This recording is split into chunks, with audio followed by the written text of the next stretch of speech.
commitment at the Rubin Museum to contemporary art, something that began the day the museum's doors opened in 2004 when Kiki Smith commissioned over 100 artists to create contemporary prayer flags for the museum, and something that we've continued in the past few years with exhibitions on contemporary art, including the exhibition Modernist Art from India, The Body Unbound on the 6th floor, which is the first exhibition of modern Indian art in a New York museum recently. I'm Beth Citron, an assistant curator at the museum. I organized the show on the 6th floor on modern Indian art, and I'm also very happy to organize and participate in Artists on Art as part of my responsibilities here. I'm especially pleased to welcome all of you to a special project we're doing this winter called Comic Artists Spin the Wheel of Life. We've invited 7 comic artists to come explore a traditional Tibetan teaching tool with us, the Wheel of Life. And through each of their eyes, we're going to learn about this fascinating traditional Thangka painting, as well as explore other paintings in the galleries on this floor.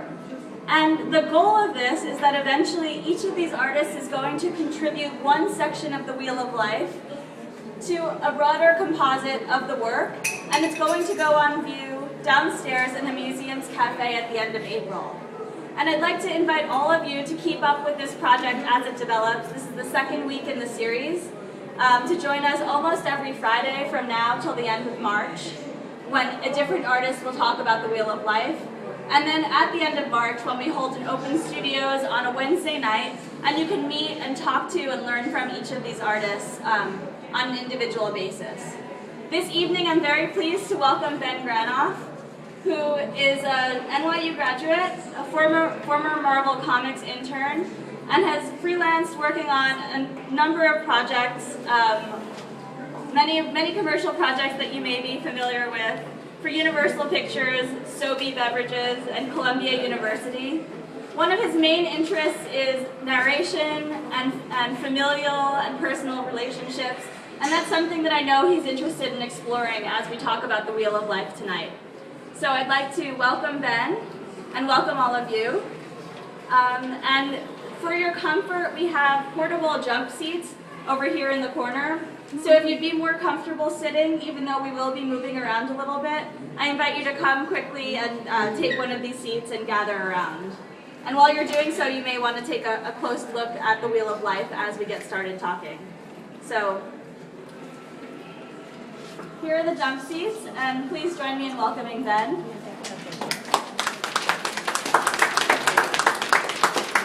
Thank you. All right, so you can hear me. So thanks to Beth and to the museum for having me, and thanks for everyone for coming out. I really appreciate it. Where to begin? So, museum's amazing, world-class collection, and I'm going to be talking about my own work, and also something that really fascinates me, which is world mythology. And if I meander or get too boring, please check out the devotion shrine next to me. It's one of the most amazing exhibits in the museum. You can sort of recharge your batteries. And again, I'd encourage all of you to get as close as you can, because there is so much detail in this work, as well as in the shrine room next to us. So come closer. So I'm really fascinated by spirituality in its myriad of forms across the globe. When I was a student, I became really fascinated with Joseph Campbell, and I'll probably be ripping off some of his storytelling styles. I'm not a practicing Buddhist. I was raised Jewish, and so I'm sure for some of you, some of the stories that I'll be telling will be really interesting, and others will be grinding your teeth. Oh my God, it can't be. So if I mess anything up, please let me know. So I wanted to start off talking about the mystery of existence, which is this thing that drives man's need for religion, a way to understand the world around us. We wake up every day and we experience that point every single day, and it's unique to all of us. When we talk about God, what I think is that we're talking about a metaphor for the mystery of our existence and for the transcendent feeling that fills us when we have attained our bliss state. so I don't want to get too much into that. But I do want to start out, and I already have, doing what I love, which is to tell stories. And what better story to tell here than a little bit of the story of the life of the Buddha. So, and you'll notice, for those of you who haven't seen a Wheel of Existence before, we're looking at the Buddha here in the upper right-hand corner. And the Wheel of Existence is the endless cycle of birth, death, and rebirth happening inside this deity who I know Ben is going to talk about in a little while, so I won't spoil the punchline. And Buddha exists outside of that Wheel of Existence, outside of this cycle of samsara. So again, I'd mentioned Campbell, and he taught me to tell this story. So, it was a small kingdom in Nepal. It was ruled by a king who had a prophecy told by his seers. The prophecy was that his son, who some say was conceived through immaculate conception, familiar enough, that the son would become either a world leader or a world teacher, and being a leader himself, the king set out to make sure that his son was going to be a leader like him and not a teacher. And the way he did this was by setting up a wonderful harem where nothing unpleasant would ever occur to him, and that he would only experience pleasure and joy throughout his entire life and would not want to teach.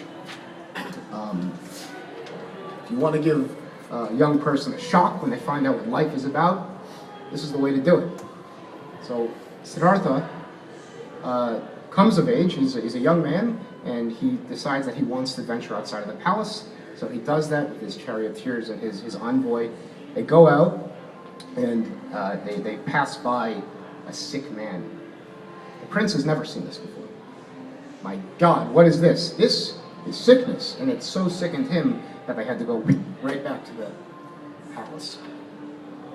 The next time this feeling filled him, he went out again, and they saw a funeral procession. My God, what is this?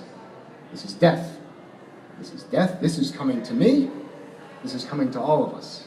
And again, he had to go back. When he returned to the palace, the gods saw to it that all the dancing girls and the attendants in his place fell asleep in very untidy positions, suggesting death, sickness, and in fact the impermanence and suffering that fills our lives, whether we like it or not. They went out once more, and on this way they passed by a holy man, an ascetic, one who was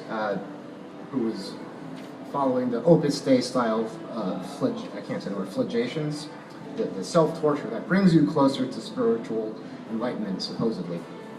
What is this? Siddhartha says. This is a holy man. This is a man who has sought to it to find what it is, what existence is all about. That is what I'll do. And so Siddhartha left his young wife and his newborn child to go lead the life of a holy man. He joined the Hindu ascetic monks who were torturing themselves, not unlike what we think of the followers of John the Baptist doing, the great apocalyptic seer. And he studied with gurus and did this and went through his trials and tribulations and realized it wasn't for him. He found his own way. He sat down beneath the tree, which we call the immovable spot, the Bodh tree, which means illumination. And for however many days, he sat there until he achieved true illumination. And what we are to take of this, and what the Buddha took of this, was that this illumination is something that cannot be taught. Only the way can be taught. An experience you cannot tell someone what an experience is. Only having that experience can define it. So that's the story of the Buddha, or something at least. The wheel takes a lot of those themes from that story, a lot of the clues that are within it, and it democratizes it. As Jack Kirby, the king of comics from the United States, famously said, comics are the democratic storytelling art form. They can be done for the cost of ink and paper, and now in the modern internet age, distribution, there's a lot of amazing things that can be done with you, your imagination, and the tools ahead of you. So, this Wheel of Life was painted or done up in mosaic, enormous, on the outer walls of monasteries. And it was